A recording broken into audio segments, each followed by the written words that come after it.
So today we're not talking about stocks, we're not talking about markets, we're talking about specifically T3 proprietary trading. First, I have to do a pretty quick disclosure here because I'm an associated member of T3 Trading Group, which is an SEC registered broker-dealer and member of FINRA SIPC. Not sure how many of you know me very well, but I have been with T3 since 2010. I've been licensed with T3 since 2011. I've been running my own trading desk at T3 since 2013. So now let me take a step back. Let me tell you guys my story a little bit. Just let's get into depth, just so that you understand me better. And just by knowing my story, it'll actually make you understand T3 better. I started my career in 2008 trading.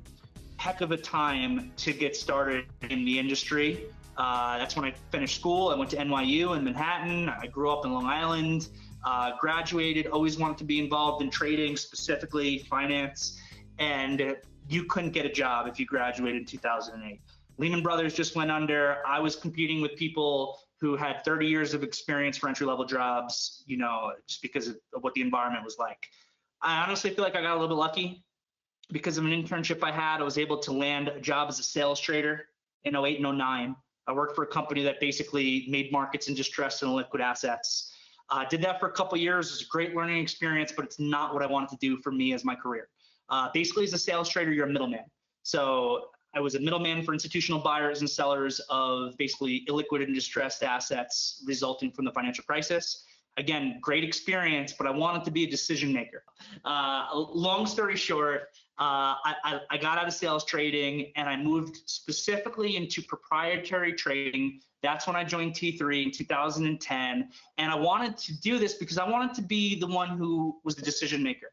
I wanted to, and this is what we do as professional prop traders, I wanted to study the market for myself, decide what I want to be involved in, how I'm managing risk, how I'm managing reward. And it was a big learning experience for me. I thought I knew a lot about trading in markets when I first started with T3. The truth of the matter is I really didn't. Everything I've learned about trading, I have learned at T3 over the course of the last decade plus. And the one thing I did understand from the beginning of my trading career was that the key to success in this business is risk and money management. So I made rules for myself. I was very disciplined. Honestly, I was probably more disciplined with my risk management rules when I was a new trader because I knew I didn't know anything else than I am at this point in my career. Basically just set these rules for myself, money management, risk management, followed them. It enabled me to make smaller amounts of money. And I worked on adding scale behind that as I learned more and as I became more experienced.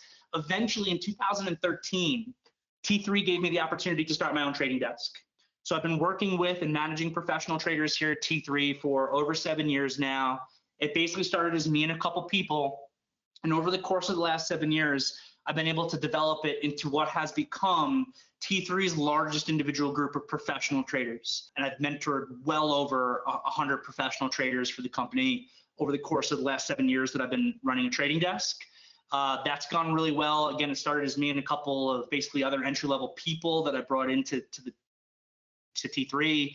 And now I have an awesome group of traders that I've been able to develop 7, 8 years later. Some of these guys are former fund managers, former floor traders, former pit traders, guys with decades, and gals with decades of experience, and others who are a little bit more entry level still and just getting their career started, which is fine as well. And the main reason that I was able to develop my group to what it is now is because I created a lot of infrastructure for the training and development of the people that I work with. So every day I conduct a morning meeting at 9 a.m. Eastern, an afternoon meeting at 10 after 4. There's optional training programs when people first get started. Everyone gets access to the virtual trading floor that I run, which is called the Pro Desk.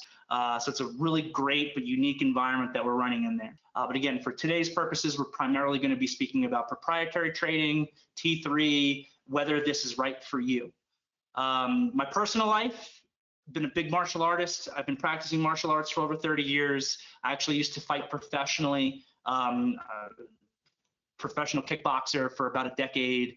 I had 12-round world title fights. I fought people from around the world. I won 2 world titles myself in 2 different weight classes, a WKA and an ISK world title, if anybody's really familiar with the sport. So martial arts has always been a big part of my life. I'm also a really big skier. Since COVID hit and our Manhattan office closed, I typically run our headquarter office, the trading floor myself. It's really myself and Scott Rudler. We run the floor together. But since the office closed and we have everybody working remotely right now because of COVID, I've used this as an opportunity to travel around the country, get a lot of skiing in. So what we're going to cover today is we're going to talk about the trading industry right now, how things are going. We're going to talk about the unique advantages of prop trading. We're going to talk about who succeeds in prop trading and maybe a little bit on who doesn't succeed in prop trading, and where T3 Trading Group is going and how you can how you can potentially become a professional trader here with the company. Despite what you've heard, trading is not easy. And this is actually something that's really important to me. Trading is a really difficult business. Not everyone who pursues it becomes successful. I can tell you from experience, I've been a professional trader for over a decade. Obviously, I've done well enough to be able to do this for over a decade, but I have had my share of difficulties over the years. I've had my share of trading slumps over the years. And honestly, I've learned from all those. And it's part of what has made me the trader that I am today. I've also traded through a lot of different market environments. Certain market environments are easier to make money in than others. There's no doubt about that. 2015, such a hard year. The market basically went sideways almost all year. There was very little volatility. There was very little direction. And as a professional trader, what you really need is volatility or direction, or ideally a combination of both, to really make good, consistent profits. That was a difficult year. Other years, 2013, awesome. S&P trended up 33% on the year. There was decent volatility. 2020, awesome. Last year was incredible. So far, that's carried over into 2021 as well. Everything that occurred, I know that 2020 was a difficult year for a lot of people for personal reasons, but from the perspective of trading, the sell-off that we had from the coronavirus, followed by the subsequent rally, all the volatility in between, that's like an awesome trading environment. It's really ideal. I think maybe we'll talk about that a little bit more. So what's going on in the industry right now? Well, obviously, we've got Robinhood, which basically started the trend of commission-free trading. I say that in air quotes because, you know, you trade commission-free with some of these brokers, but it doesn't mean it's for free, because obviously they need to make money somehow. They kind of gamified trading a little bit, for better and for worse. Then we had Wall Street Bets, right? We had what was going on with Reddit is honestly one of the most incredible things I've ever seen over the course of my career. GameStop, AMC, BlackBerry, Bed Bath & Beyond, all these stocks. I have a position in Bed Bath & Beyond right now, again, just for disclosure. But all these stocks that went completely nuts as a result of Reddit. All that breeds tremendous opportunity for us. Then silver had that big uptick. Silver, this is one that I was involved in initially. You know, it reached a point with this Wall Street Bets thing where it was like, if you can't beat them, join them. Because the moves that were coming were so quick. So we were able to get into, or at least I was able to get into silver via SLV on, I think, pre-market on January 28th. Caught a really big 2-day move there where I was able to book some profit into that. Then you had cannabis stocks going crazy. Tilray's been going nuts. Sundial, I bought the Sundial at 80 cents. And that was, you know, I think it was 80 cents. It was about there. It was definitely below $1. And this was an insane move. We just had Tilray report earnings. So trading on earnings today. Again, not trying to talk too much about stock. It's actually hard for me. I just love markets. I love talking about trading so much. So I'm trying to save the trading talk for the next 6 trading sessions. But you know, again, a little tough for me sometimes. Then we had Bitcoin, Elon Musk, Tesla coming in, buying Bitcoin. Now, when I'm trading Tesla, I got to be paying attention to the price of Bitcoin, because Tesla moves with the price of Bitcoin now that they've made this purchase, which is also crazy. You even had this Dogecoin, heard some people call it Dogcoin, that had this crazy move. And Elon Musk is now maybe talking about starting even his own coin. So it's just been an incredible year of speculation. Arguably, there's little bubbles that have appeared in different spots throughout the market. And then, of course, not to mention COVID, right? What that did to markets and the subsequent stimulus that it's led to, and what the Fed's doing right now, and the fiscal stimulus from the government, and how all of this is intertwining to affect the markets. Politics. We had an election last year. Everyone has their own political opinions. I try not to talk about that. When I have to talk about politics, I want to be talking about specifically how this affects the market, what is the probability of certain things happening, and what is the potential price action that can come from it. The market sold off into the election. We viewed that as a buying opportunity just by a calculation of probability and risk versus reward. What was the probability of it being a contested election where there's no winner for months versus we know who the winner is. Markets hate uncertainty, and that could lead to a big bid for the market. And guess what? That's exactly what happened, and we were ready for that. Earnings season, I love earnings season, 4 times a year, creating a lot of volatility, creating a lot of movements for individual stocks. And what we're seeing right now, I've been talking about this for months. Over the course of it's almost 6 months now, I'm seeing stocks move like I've never seen them move in my entire career. I've been doing this professionally as a prop trader since basically 2010, was a sales trader before that. I've never seen markets doing what they're doing with some of these individual stocks right now. We're seeing some of these names moving 100%, 200%, 500% more over the course of sometimes a couple weeks or a couple months. And there are just countless examples from Palantir to Fuel Cell to Plug that have just given these incredible moves. Then you got we were talking about crypto before. You got the crypto stocks, right? Riot, Mara, and SOS, and the movements that those things have been given. We're literally talking about stocks moving hundreds of percent in these short period of times. I'm old enough to remember the tech bubble in the late 90s into 2000. Wasn't old enough to trade it at that point, but I remember, walking into the martial arts dojo when I was 15 years old, and the head sensei doesn't even want to talk about martial arts. He just wants to talk about the stock market. I remember that. There are some similarities now, but there's also some big differences. But we are seeing stocks. What's the historic average return of the S&P 500? 7%, 8%, something like that. When you think about it like that, and then you think about how these stocks are moving hundreds of percent at a time, well, the point is that there's a lot of money to be made. Potentially also a lot of money to lose if you don't have risk management in place. And, if you're talking about systemic risk to your own trading, well, the stuff that was just going on a couple weeks ago, I'm not going to mention any individual brokers, but the stuff that was just going on a couple weeks ago from some of these brokers is deplorable. I can't tell you how many people I've spoken to over the course of the last couple of weeks who are reaching out to me to get involved in T3 because their broker, the platform's not running properly. It's extremely laggy, especially in the beginning of the day. I spoke to one guy who was like, I buy positions and I sell positions before the system even tells me that I bought the position. Then you had this nonsense of their stock restrictions. Look, I was telling people GameStop doesn't belong at $350.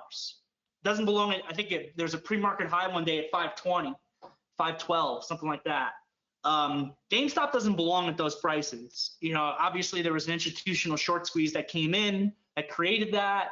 And look, if you want to buy GameStop at $350 because you want to be part of the movement, you should have the right to be able to do that. I don't want to do that, but you should have the right to be able to do that. So then you had all the brokers coming in and restricting access to a lot of these stocks. Systems were just not working right. People are in positions that they can't get out of them. I experienced zero problems. My trading system works from 4 a.m. in the morning Eastern time till 8 p.m. On my other screen here, I still have my stock positions that I'm swinging open, honestly keeping an eye on them right now, even as I'm doing this webinar, make sure nothing happens, because technically I can keep trading till 8 p.m., the post-market trading. And I had zero lag. I had zero downtime. I didn't have any restrictions, I don't believe.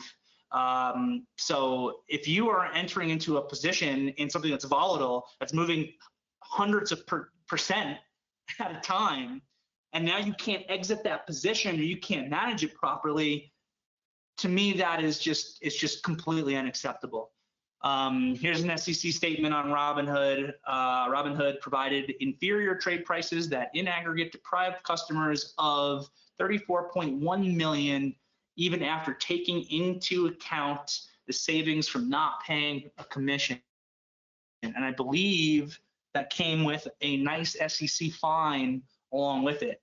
So again, you might be trading commission free, but you're not trading for free. And I estimate that if you are trading through a commission-free broker, that you're actually paying somewhere around $15 per 1,000 shares that you trade. But you don't see that as an upfront commission cost anymore. It becomes a performance drag, right? Because there is no commission, but it's not free. You just don't have access to the true market. For myself, when I'm trading, I have access to the true market. I choose my own routing. If I want to place my order on the New York Stock Exchange, I place my order on the New York Stock Exchange by routing to it. I can do the same thing with NASDAQ, ARCA, or any of the other major exchanges or ECNs. And we're going to talk about this in a bit, but having that direct market access, a lot of benefits to it. And if your platform fails when you have real money on the line, that's not good. Even I can't remember the last time that T3 had an outage, but even if we did, or I was on the run, or maybe I lose power to my own home, we have a trade support team. I can call into my trade support team and I can say, hey, can you get me out of XYZ stock? And they'll just exit that position for me on the spot. Okay, so let's talk about professional proprietary trading. What is it? Basically, prop traders use the capital of the firm, in this case, use T3's capital in order to actually trade. So it allows for basically very significant amounts of leverage because you have advantage of, in this case, T3's entire capital base. And then the way that the firm is going to make money, one of the ways in which the firm makes money is they keep a percentage of that trader's profits. So basically, you're getting capital access. We'll talk about this a little bit here in a minute, but it's very typical that we will give our traders 20 times their account and capital access, right? So someone that's got a $50,000 account, we can allocate you $1 million to actually do your trading with on a day-to-day basis. This opens you up to all-time types of potential trading strategies that you can't necessarily do in a retail account without that capital access. And most professional prop traders do this as their full-time living. Not everyone, but probably 95%, and that's an estimate, it's probably actually a little bit higher, but probably 95% of the professional prop traders on my team, this is what they do full-time. Got a couple other guys who have law practices, but they are able to kind of run their own businesses there as well, and they can focus on their trading at the appropriate times. Basic requirements for prop trading: you have to become licensed. So you have to pass an SIE, Security Industry Essentials, and a Series 57 examination. That's probably the biggest pain, I think, to getting started as a professional trader. And again, if that doesn't interest you, I'm not here to talk about retail accounts today, but T3 also does have retail accounts. If you have zero interest in becoming licensed, you could speak to me about a retail account. You also have to pass a background check. You cannot be a convicted felon or someone who has declared bankruptcy in the last couple of years and join the company. And you have to be a U.S. resident with some sort of U.S. work authorization.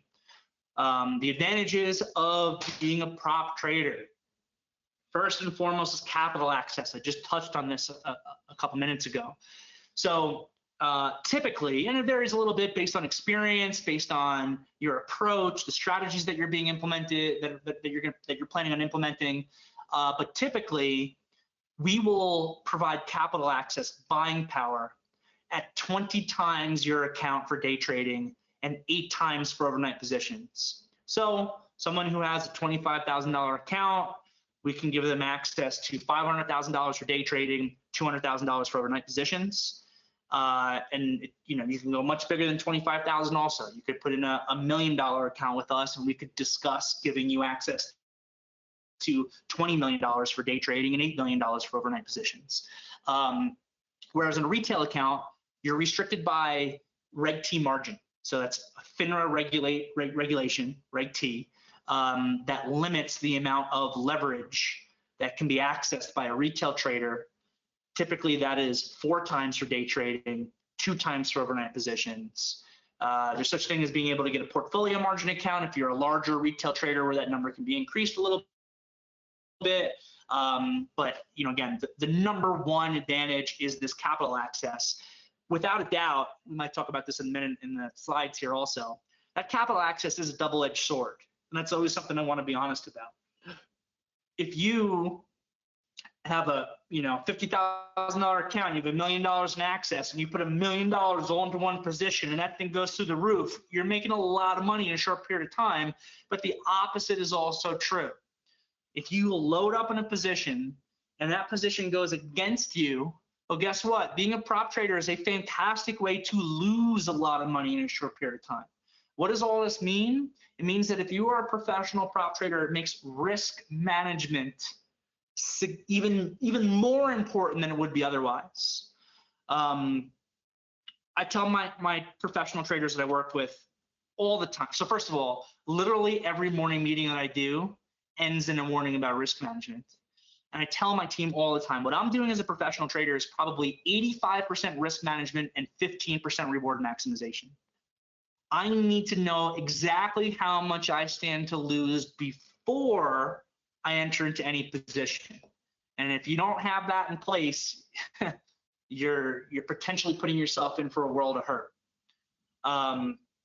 So I guess here's an example. If I wanted to buy 1,000 shares of AMD as a $90 stock, it would be $90,000 to be able to buy that position.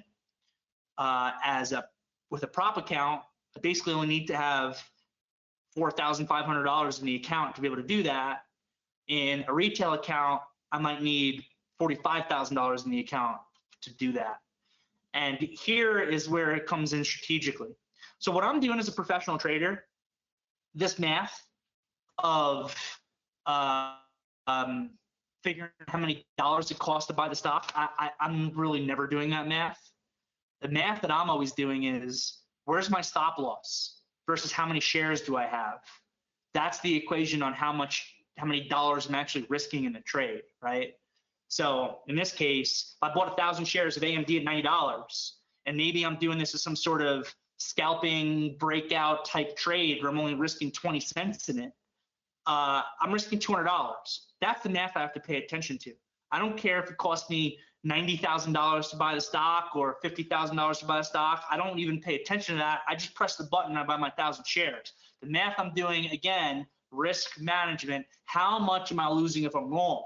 Now think about the flip side of this. If this trade works, this trade starts going. AMD's had an incredible move. I remember trading AMD when it was like a $20-something stock. Now we're talking about it as a $90 stock. Well, you buy that 1,000 shares and you catch that move, the reward potential there, and this is where risk reward comes in, is incredible.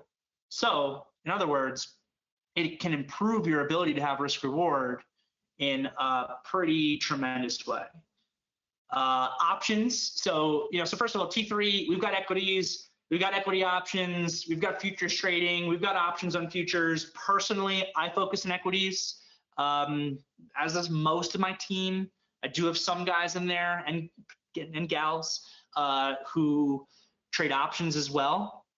The thing about options trading is most of the people that I speak with who trade options in a retail account, they're directional traders and they use options for basically for capital access, for leverage.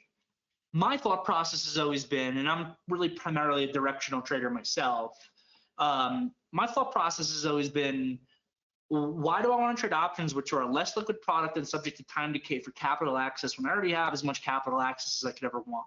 That's why I don't do it.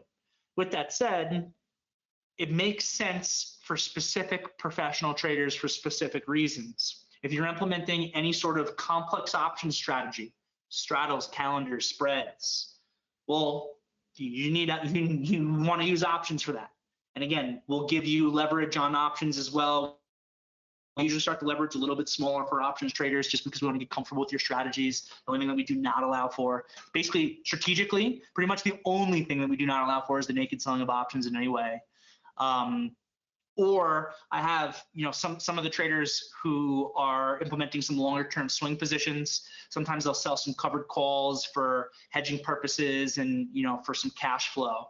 But for the most part, this is specifically why I focus on equities. So we can talk about all those things. Number 2, direct market access. Another thing I started to highlight a little earlier. There are advantages and disadvantages to understanding all of the ins and outs of direct market access and routing. And honestly, routing is a topic. I speak to some people who are professionals for sometimes, 10, 20 years, who know surprisingly little on routing. And this is something that I honestly know a decent amount about. And it's something that I teach my team about on a regular basis. I choose where I want to place my orders because I have direct market access. I choose to place my bid on NYSE, place my offer on ARCA, route my market orders through EdgeA, and the maker-taker system is in effect. I get paid for my limit orders. I put in an order on NASDAQ, and if I'm putting a 1,000 share bid and that bid gets hit, I think NASDAQ pays me $1.90 for putting that order in. So I actually can get paid for that order flow. I oftentimes at the end of a given month will look back at my trading account and actually have made money from the exchanges for how I choose to route those orders. And again, it's something that I teach to the traders that I work with. So it's not unusual for me to honestly trade in excess of 1 million shares a month. And honestly, breaking down these numbers in this slide here is really conservative. If you route properly, it can honestly save you, a half penny per share if we're being conservative. This says let's call it a quarter penny to be conservative. So if I trade 1 million shares in a month, which is realistic, and I'm saving a quarter penny on every transaction by understanding routing, that's $2,500 a month in P&L. And again, this is honestly conservative. It might even be double that, but $2,500 a month or $30,000 a year, and that could be a mortgage and car payment or whatever. The ECN rebates, I was already talking about that. I get paid for my bids and my offers for my limit orders. So I have direct market access. I do have a commission cost, but learning to understand routing can really save you money. And again, here, the SEC statements, I think they fined Robinhood over this because of inferior trading prices to deprive customers of $34.1 million. I'm curious to know how they came up with that number, actually. Advantage number 3, lifestyle flexibility. All right, I talked about this already. I've had an incredible year since we shut down the office. And as much as I miss the camaraderie that we had on the trading floor in the office, and I want to have that back, I don't want to have it back until the powder is gone at Jackson Hole.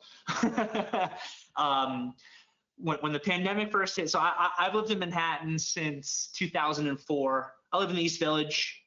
I live in it's funny, the locals here in Idaho, they laugh when I meet somebody and I tell them about it because there's so much space here. The house I'm staying at right now is like 7 acres of property with a river going through it, beautiful views of the mountains, and we're getting all this snow. In New York City, I live in like a 350 square foot apartment in the East Village of Manhattan, and I love it. I've always viewed my apartment basically as the place where I go to sleep. And New York City is my kitchen and my dining room and kind of everything else. But let's go back to this. Trading is not easy, right? A lot of people pursue this business and they're not able to become successful at it. And that's despite the amount of work that T3 puts into every trader who joins the company. I put a tremendous amount of work into every trader who joins T3 because I want you to be successful. As a matter of fact, I am incentivized to make you successful as a trader. If you're successful, you're making money, you're making T3 money. This is a win-win scenario. Our incentives are in line. And it's not easy. I keep myself on New York hours. I actually have my clocks here in Idaho set to New York time. I did in California as well. I think I was waking up at 2:30, 3 a.m. every day when I was in California, local time.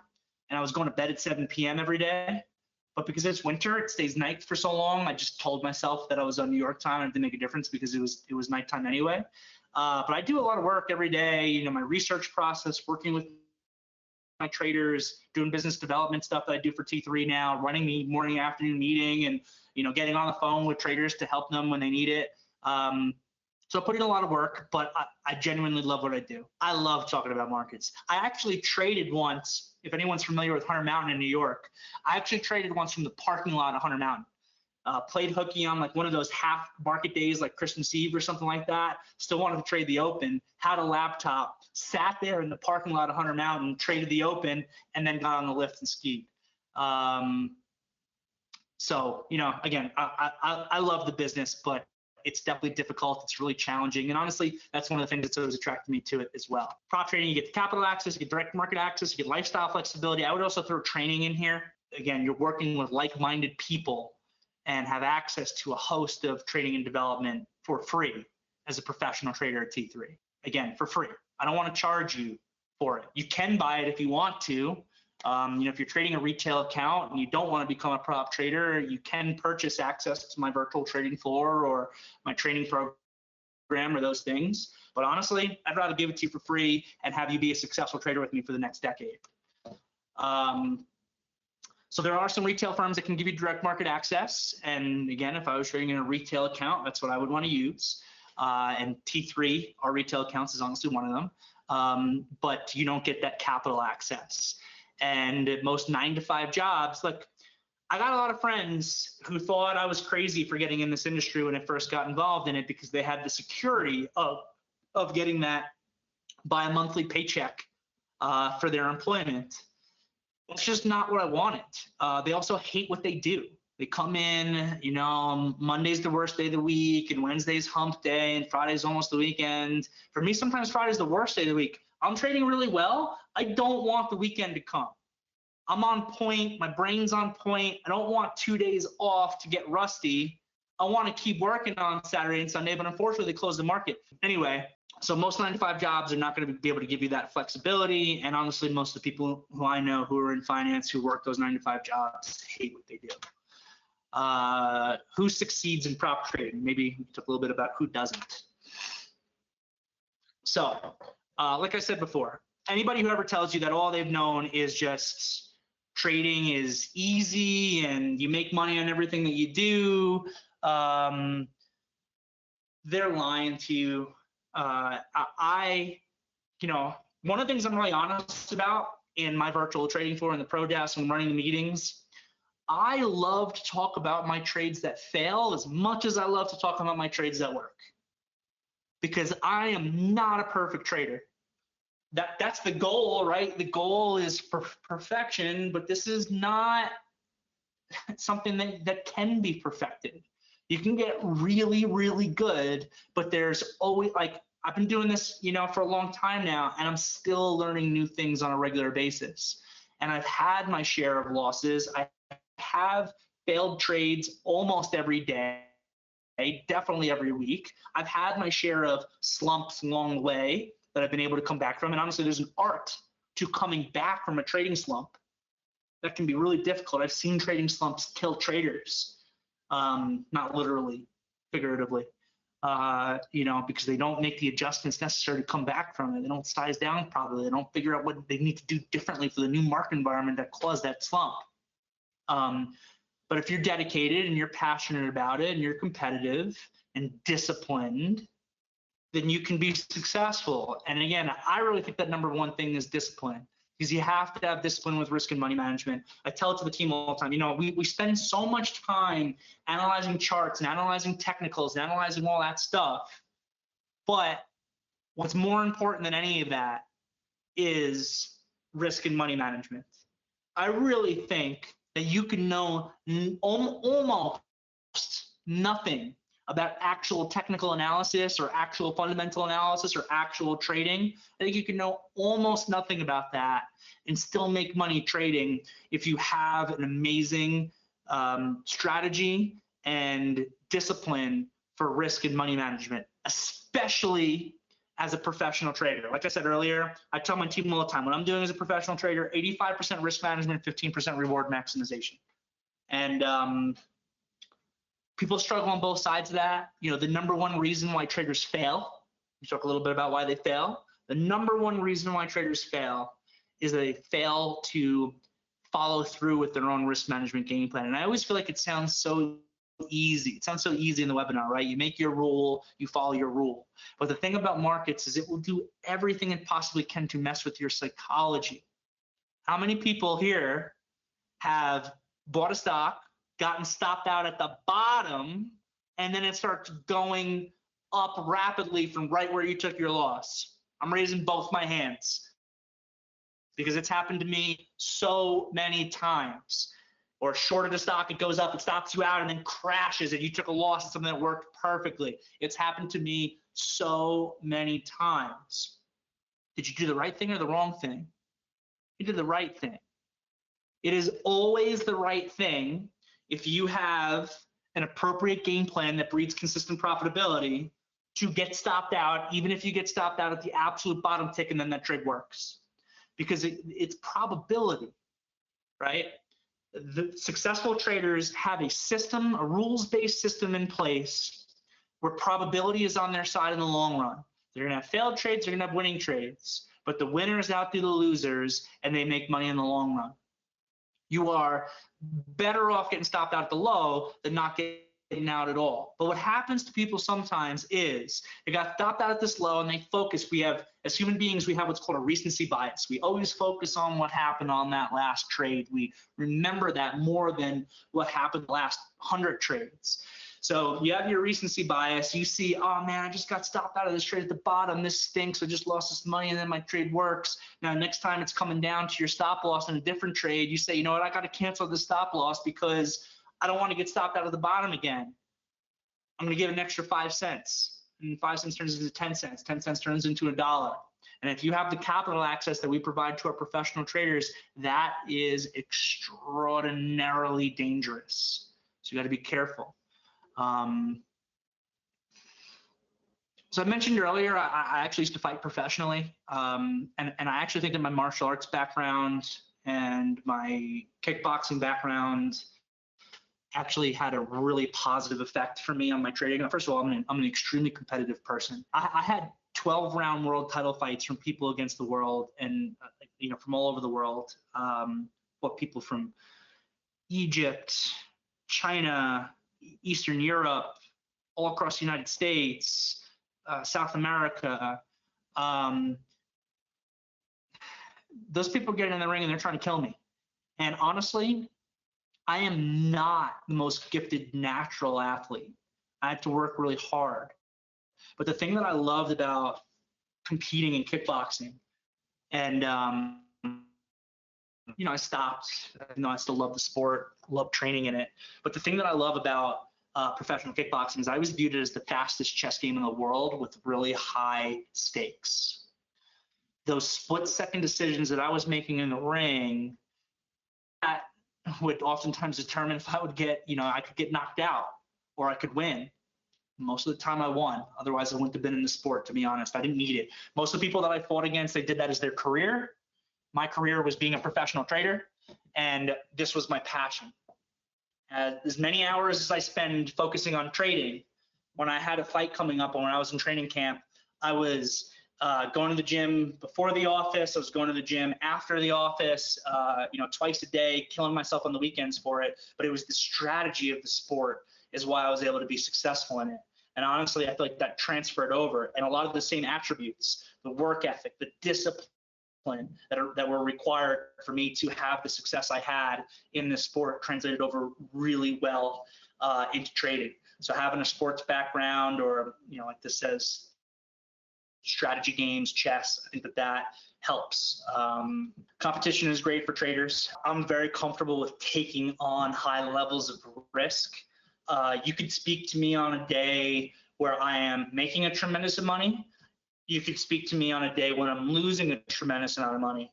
You wouldn't know the difference unless I actually told you how much I was up or down. Because what I've learned a long time ago, and honestly, when I was in my 20s, I had a little more difficulty with this. Had a little more difficulty controlling my emotions trading. It was probably a bigger weakness for me when I was younger.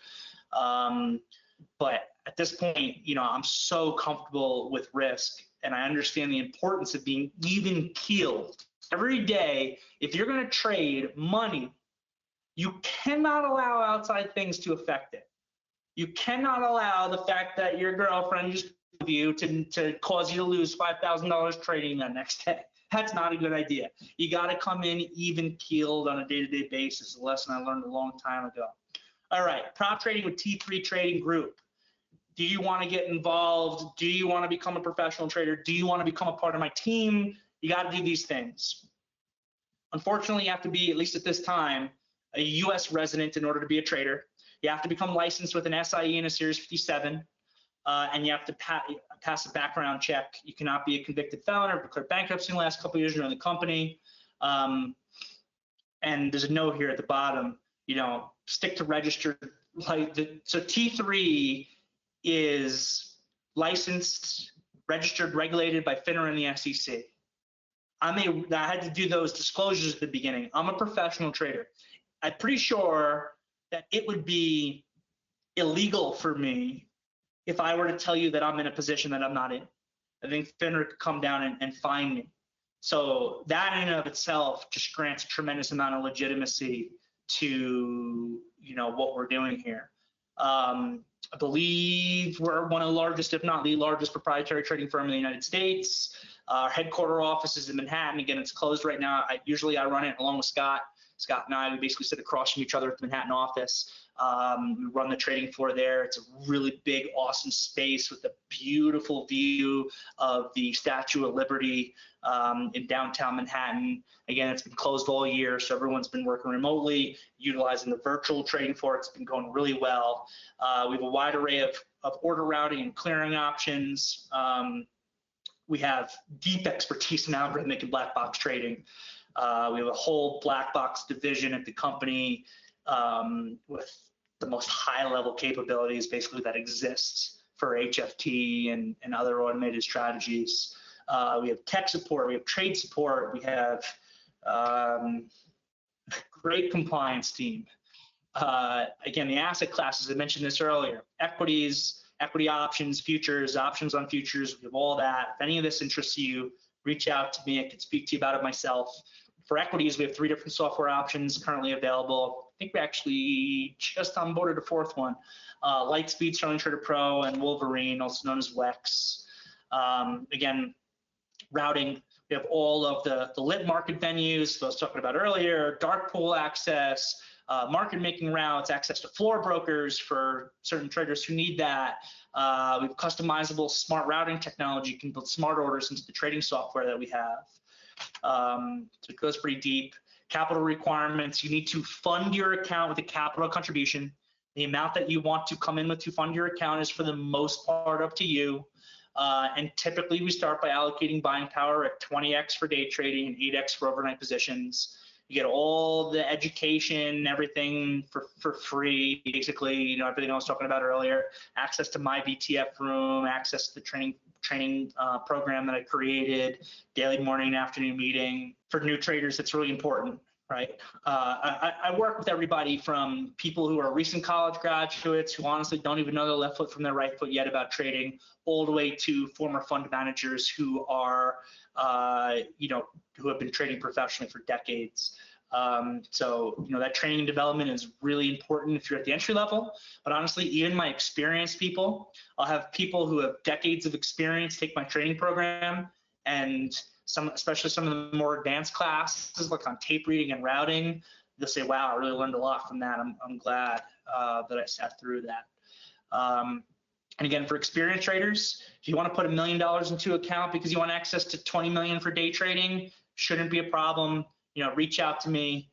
Here's an email address, info@t3trading.com. So feel free to reach out to info@t3trading.com. That email will come to me. That email will come to other members of my team, and either myself directly or a member of my team. I'll get on the phone with you and we'll discuss the specific details of the deal structure of bringing you into the company as a professional trader. So I took over business development for T3 Trading Group, specifically for equities and equity options, in late 2019, early 2020. And one of the things that I really focused on when I first started my own trading desk was developing a training program, developing these meetings. And they've come a long way since 2013 when I first started doing it. And we've beefed up all of our support teams, so you can get help from from platform layouts to our trade support team. We have the ProDesk VTF, which you can purchase ProDesk. And again, particularly if you're not from the United States, it's usually when people might purchase it, because you can't have an account with us, unfortunately. So you can't get it for free by having an account with us. But most people in that VTF room, probably 95% of them, are actually professional traders with the company. And you get all this, you get access to all this free stuff if you have an account with us. You get ProDesk room for free. You get my training room, my training program for free. You can get access to Scott for free. You can get his Red Little Report newsletter for free, $6,000 per year worth of stuff. Again, the idea here is we just want you to be as successful of a trader as possible. So if you want to inquire about T3, about being a trader with us, first of all, there was an email address earlier, info@t3trading.com. You go to info@t3trading.com. Again, I'll speak to you directly or get a member of my team to speak with you. All right.